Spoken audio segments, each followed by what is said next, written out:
Fantasy football is one experience that every person in the world can relate to. And that is when you are at, let's say, the grocery store or Costco, and there are two options of a line that you can go through to check out and buy your groceries and leave. And you assess both lines, just looking at the lines, amount of people in the line, how the cashier seems to be checking things out quickly or not. And you look at the lines and you say, it's this one that's most efficient. And so you make a decision and you get in that line. And then you stand in that line waiting to buy your groceries, and you watch the line that you chose against, because that one was not going to be as good as the line you logically decided was best. And you watch every person in that line that was there when you got there, and every person in that line that decided to take that line when you took this line, and they all just cycle through as quickly as possible.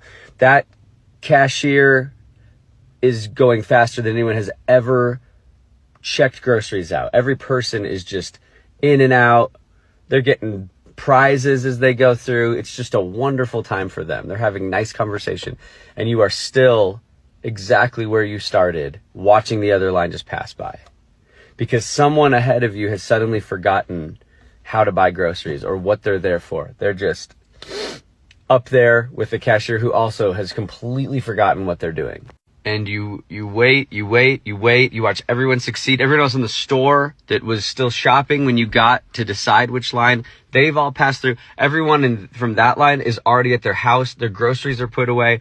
They're out at their pool in their backyard, just having an ice cream, enjoying their life. And you finally are about to get to buy your groceries. And when you get up there and realize that you've been there all day, then everybody just makes fun of you. All your friends show up and they're like, you did a terrible job.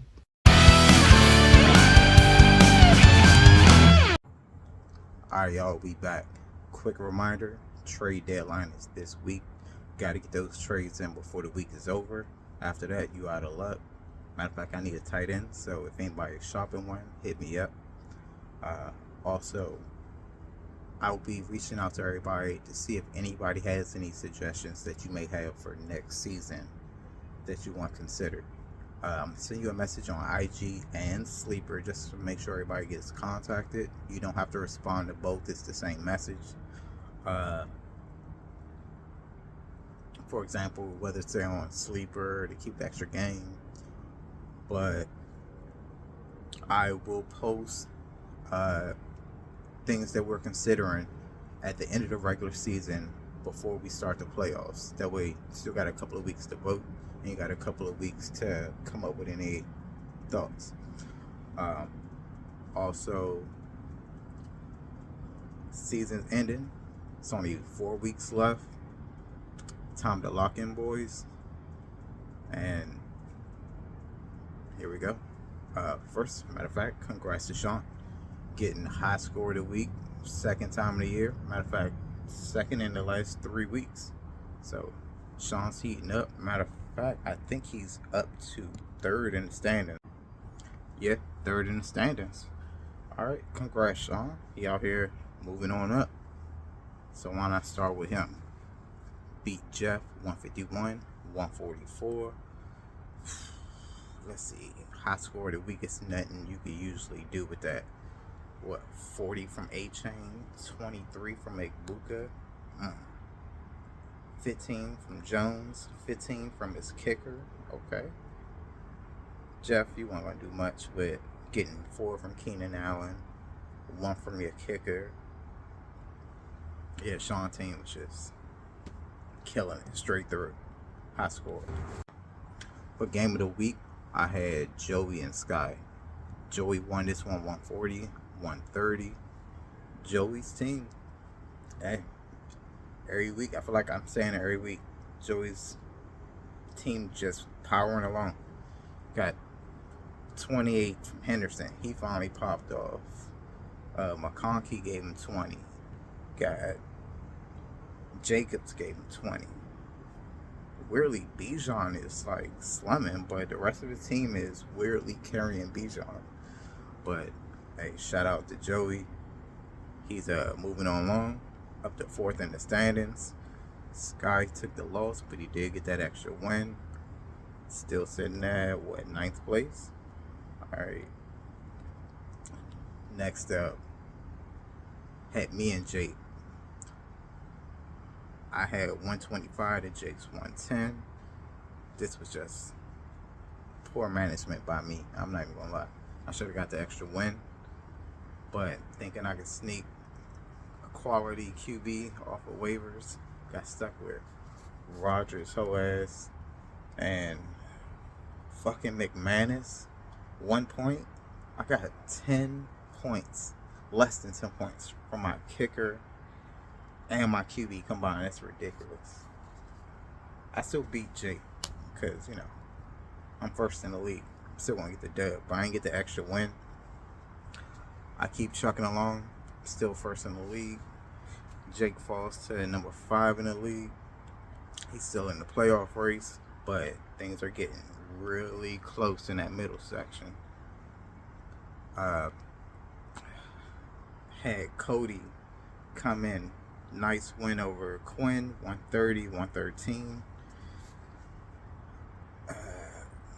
Cody actually gets the double win right here with 26 from Dart, 21 from Olave, 19 from Waddle, 14 from his kicker, 19 from his defense. Hey, defense, special teams. Shout out to my Jetties. But yeah, Quinn did his Quinn thing, unfortunately, and took the L. Next up, we had Ashley and Chris. Ashley came through with a nice double win, 148 to 117. Had a nice show out. Goff had 24, ETN 15, Nico 22, Odunze 20, Kittle 23. Devontae came with 17. Oof, it's just like consistently. That's a lot to deal with. On the other side, unfortunately, didn't have the points to keep up with it. 6 from Addison, only 10 from Cook, 10 from White, 10 from Junkins. It's too many 10s. Not enough 15s and 20s on that side. Unfortunately, it did him in for this week. Ashley came through and steamrolled. She moved up to number 11? You fell down to number 10. Alright.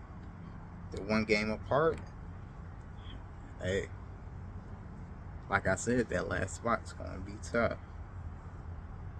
Last game of the week. Vinny and Brandon. This was close. Vinny 126 gets the win. Brandon takes the L, 120. Brandon's been falling off the past couple weeks.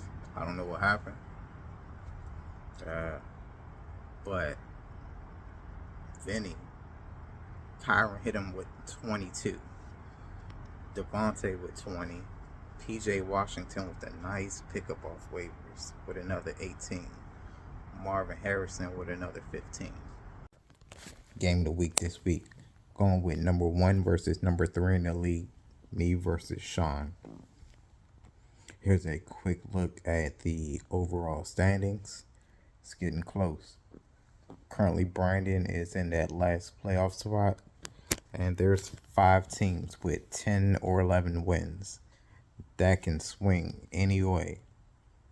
And remember, division winners get a first round bye in the playoffs, in addition to a cash prize this year.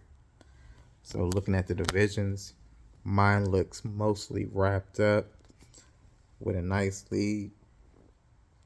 Looking on the other side, things are a lot closer. Vinny 13, Sean 12, Joey 12, Jake 11. It's a tough race over there. So, hey, tighten up as we get ready to go in the playoffs. Here are the high scores of the week. All right, and good luck to everybody this week. Let's go, Quinn.